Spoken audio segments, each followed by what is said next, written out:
নায়েৰ আলগাৰ প্ৰায় 50 বছৰীয়া এজন ব্যক্তি নিৰুদ্দেশ। পিতৃক বিচাৰি কান্দোন 7 বছৰীয়া পুত্ৰৰ।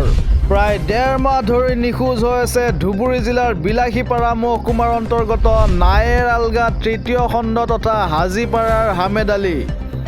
পৰিয়ালৰ লোকে জানিব দিয়া মতে নিৰুদ্দেশ হোৱা হামেদ আলীয়ে মুখেৰে কথা ক'ব নোৱাৰে। ব্যক্তিজনক বিভিন্ন ঠাইত বিচাৰি হাহাকাৰ কৰিছে পৰিয়ালৰ লোকে। ইপিনে পিতৃ হামেদ আলীৰ কাৰণে প্ৰতিদিনে কান্দিছে 7 বছৰীয়া পুত্ৰই। খবৰটো সকলোৱে চাব পৰাকৈ এটা শ্বেয়াৰ কৰি দিব, কিয়নো আপোনাৰ এটা শ্বেয়াৰত মানুহজন বিচাৰি পাব পাৰে।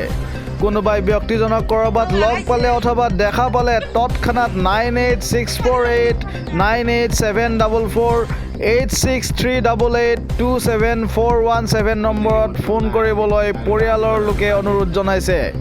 বিলাসীপাৰাৰ পৰা আছিৰুদ্দিন সিঙৰ ৰিপৰ্ট, এনি আছাম 24x7।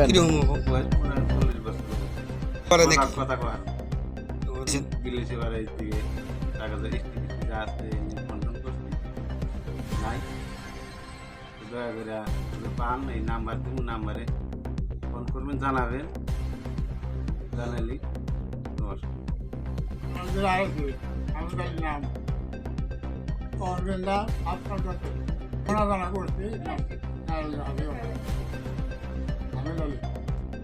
আমরা সব ওই না ফোন করবো না, ফোন নাম্বার দেবো।